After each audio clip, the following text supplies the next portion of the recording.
നമസ്കാരം, രുചികളുടെ ലോകത്തിലേക്ക് എല്ലാവർക്കും ഒരിക്കൽ കൂടെ സ്വാഗതം. അപ്പോൾ ഇന്ന് നമ്മളൊരു സ്പെഷ്യൽ റെസിപ്പി ആയിട്ടാണ് വന്നിരിക്കുന്നത്. നമ്മുടെ ചാനൽ ഇതുവരെ ചെയ്തില്ലാത്ത, ഇത് കാണുമ്പോൾ ഇതാണോ എന്നൊക്കെ തോന്നും, പക്ഷേ നമ്മൾ കാടമുട്ട റോസ്റ്റ് ആണ് ഉണ്ടാക്കുന്നത്. അപ്പോൾ കാടമുട്ട എന്ന് പറയുമ്പോൾ അറിയാലോ, നോർമലി പറയുന്നത് നമ്മുടെ സാധാരണ കോഴിമുട്ടയേക്കാളും നല്ലതാണ് എന്നൊക്കെയാണ് പറയുന്നത്. ന്യൂട്രിയൻസ് ഒക്കെ കൂടുതലുള്ളതാണ്. പിന്നെ അതുപോലെ തന്നെ നമുക്കത് ഒരു 3 to 4 ഒക്കെ നമുക്ക് ഡെയിലി കഴിക്കാനൊക്കെ പറ്റും. അപ്പോൾ എന്തായാലും ഇത് വെച്ച് നമ്മൾ ഇന്നൊരു റോസ്റ്റ് ചെയ്തെടുക്കാൻ വേണ്ടി പോവാണ്.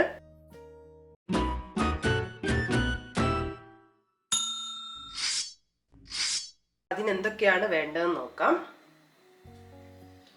ആദ്യം വേണ്ടത് നമുക്ക് എന്താ, കാടമുട്ട. കാടമുട്ട അറിയാലോ, വളരെ ചെറുതാണ്.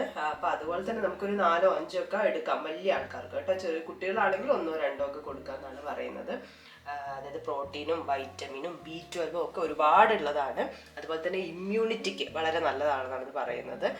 പിന്നെ ഹാർട്ടിൻ്റെ ഹെൽത്തിന്, അതുപോലെ തന്നെ സ്കിന്ന്, ഹെയർ, ഐസ്, അങ്ങനെ നോക്കുകയാണെങ്കിൽ എല്ലാത്തിനും ബെസ്റ്റാണെന്നാണ് പറയുന്നത്. നമ്മൾ പൊതുവേ പറയും പ്രകൃതിദത്തമായ ഒരു ഔഷധമാണ് കാടമുട്ട എന്നൊക്കെ. അപ്പം ബീച്ച് സൈഡിലൊക്കെ കണ്ടിട്ടില്ലേ കാടമുട്ട ഇങ്ങനെ വെക്കുന്നത്? എന്താണെന്ന് വെച്ചാൽ നമുക്ക് ഇപ്പം മുട്ടയാണെങ്കിൽ നമ്മൾ 2 എണ്ണമൊക്കെ കഴിക്കുന്ന അതേപോലെ നമുക്കൊരു 4 or 5 എണ്ണം ഇത് കഴിക്കാൻ പറ്റുന്നതാണ്. അപ്പോൾ നമ്മൾ കാടമുട്ട ഇതിപ്പോൾ ഞാനിങ്ങനെ ഒരുമിച്ച് വാങ്ങിച്ചപ്പം ഒരു 12 എണ്ണം ഉണ്ട്. നമ്മൾ 6 എണ്ണം വെച്ചിട്ടാണ് ഇന്ന് ചെയ്യാൻ വേണ്ടി പോകുന്നത്. ബാക്കി ഇൻഗ്രീഡിയൻസ് എന്തൊക്കെയാണെന്ന് വെച്ചാൽ നമ്മൾ സാധാരണ റോസ്റ്റിന് ഉണ്ടാക്കാൻ വേണ്ടിയിട്ട് ഞാനൊരു സവാള 3 എണ്ണം എടുത്തിട്ടുണ്ട്. 3 എണ്ണം എന്ന് പറയുമ്പോൾ ഇത് ഒരു 2 വലിയത് എടുത്താൽ മതി. പിന്നെ ഒരു തക്കാളി എടുക്കുക. 1.5 ടീസ്പൂൺ ഇഞ്ചിയും വെളുത്തുള്ളിയും കൂടി അരച്ച് വെച്ചതാണ്. അത് നമ്മൾ സെപ്പറേറ്റ് ആയിട്ട് അരിഞ്ഞിട്ട് വേണമെങ്കിൽ അങ്ങനെ എടുക്കാം. 2 പച്ചമുളക് എടുത്തിട്ടുണ്ട്. പിന്നെ അതുപോലെ തന്നെ കറിവേപ്പില എടുത്തിട്ടുണ്ട്. പിന്നെ പൊടികളായിട്ട് നമുക്ക് വേണ്ടത് മഞ്ഞൾപ്പൊടി വേണം. മഞ്ഞൾപ്പൊടി അതുപോലെ തന്നെ കുരുമുളകാണ് ഇതിന് ഉപയോഗിക്കുന്നത്. പിന്നെ കുറച്ച് ഗരം മസാല. പിന്നെ നമ്മളിത് വെളിച്ചെണ്ണയിൽ തന്നെയാണ് ചെയ്തെടുക്കുകയും ചെയ്യുന്നത്. അപ്പം നമ്മൾ കാടമുട്ട പുഴുങ്ങാൻ വേണ്ടി പോവുകയാണ്. അപ്പോൾ കാടമുട്ട പുഴുങ്ങുന്നത് എങ്ങനെയാണെന്ന് വെച്ചിട്ടുണ്ടെങ്കിൽ, ഒന്ന് വെള്ളം വെക്കുക. വെള്ളം വെച്ചിട്ട് ഒന്ന് ചെറുതായിട്ട് ഇങ്ങനെ ബോയിൽ ആവാൻ തുടങ്ങുമല്ലോ, ആ സമയത്ത് നമുക്കിതിലേക്ക് മുട്ട ഇട്ട് കൊടുക്കാം.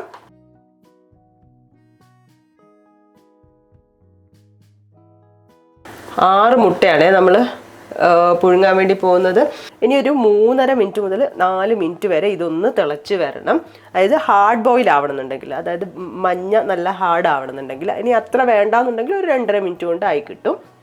അപ്പോൾ ഇത് നമുക്കൊരു 4 മിനിറ്റ് കഴിഞ്ഞിട്ട് ഇത് തണുത്ത വെള്ളത്തിലേക്ക് മാറ്റുക. അപ്പോൾ ആ ചൂടൊക്കെ അങ്ങ് പോവും. അപ്പോൾ ഹാർഡ് ബോയിലായിട്ടുണ്ടാവും. എന്തായാലും മുട്ടയാവട്ടെ. അപ്പോൾ മുട്ടയാവുന്ന സമയം കൊണ്ട് നമുക്ക് തക്കാളിയും അതുപോലെ തന്നെ ഉള്ളിയൊക്കെ ഒന്ന് മുറിച്ച് വെക്കാം. ഇപ്പോൾ ഞാൻ നൈസായിട്ടാണ്, ഇതിപ്പോൾ വലുതായതുകൊണ്ട് 2 പീസായിട്ട്, എന്നിട്ട് നമ്മൾ നൈസാക്കിയിട്ട് അരിയാം.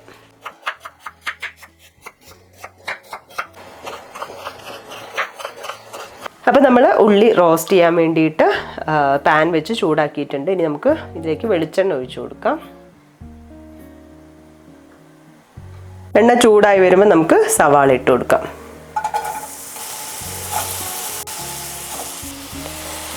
ഇത് നന്നായിട്ട് വഴറ്റി കൊടുക്കുക. അപ്പം മുട്ട റോസ്റ്റ് ഉണ്ടാക്കുമ്പോൾ നമുക്കറിയാലോ, എത്ര വഴറ്റാൻ പറ്റും അത്രയും വഴറ്റിയെടുക്കുക എന്നുള്ളതാണ്. അപ്പോൾ നന്നായിട്ട് വഴറ്റിയെടുക്കാം.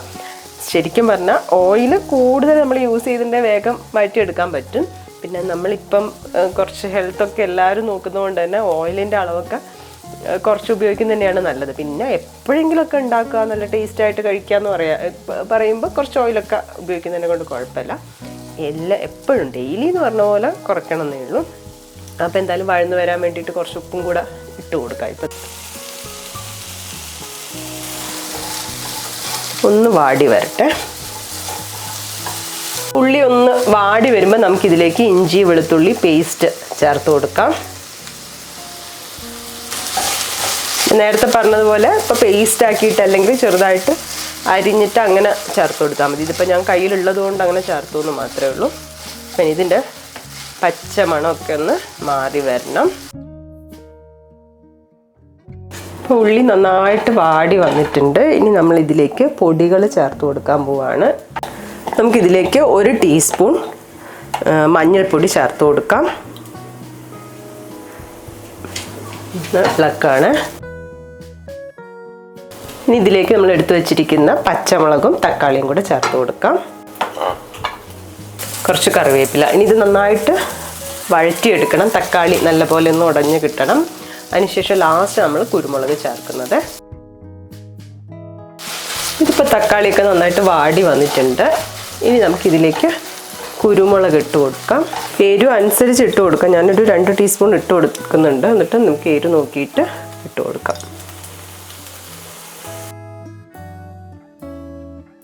നല്ല പോലെ ഒന്ന് വാടി വരണം കേട്ടോ. അപ്പോൾ ഇതാ സവാളയൊക്കെ നന്നായിട്ട് റോസ്റ്റ് ചെയ്ത് എടുത്തിട്ടുണ്ട്. നമുക്ക് ഇതിലേക്ക് ഇനി ഗരം മസാലയാണ് ചേർക്കാനുള്ളത്. ഞാൻ 1 ടീസ്പൂൺ ഗരം മസാല ചേർത്ത് കൊടുക്കുന്നുണ്ട്. കുറച്ചുകൂടെ കറിവേപ്പിലൊക്കെ ഇടാം. നന്നായിട്ട് മിക്സ് ചെയ്യാം. നമ്മൾ മുട്ടയൊക്കെ തൊലി കടഞ്ഞ് വെച്ചിട്ടുണ്ട്, പാകമായിട്ട് കിട്ടിയിട്ടുണ്ട് കേട്ടോ. അപ്പോൾ പറഞ്ഞത് ഓർക്കുക.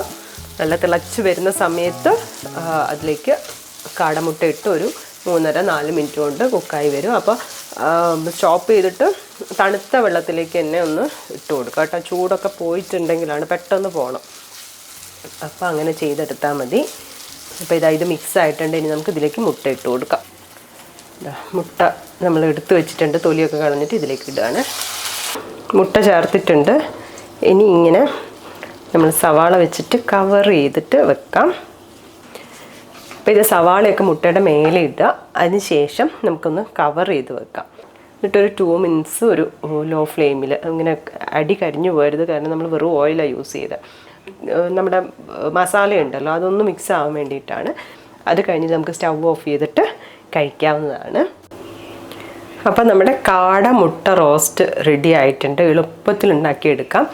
അപ്പോൾ ഈ പറഞ്ഞതുപോലെ നമുക്ക് കൂടുതൽ കഴിക്കുകയും ചെയ്യാം. വളരെ ഹെൽത്തിയാണ്, നല്ല ടേസ്റ്റാണ്. നമ്മൾ വേറെ ഒന്നും ഉപയോഗിച്ചിട്ടുമില്ല, നിങ്ങൾ കണ്ടല്ലോ. അപ്പോൾ എല്ലാവരും ഒന്ന് ട്രൈ ചെയ്ത് നോക്കാം കേട്ടോ. ട്രൈ ചെയ്ത് നോക്കിയിട്ട് നിങ്ങളുടെ അഭിപ്രായങ്ങളൊക്കെ അറിയിക്കുക. പുതിയൊരു വീഡിയോ കാണാം. അതുവരെ ബൈ.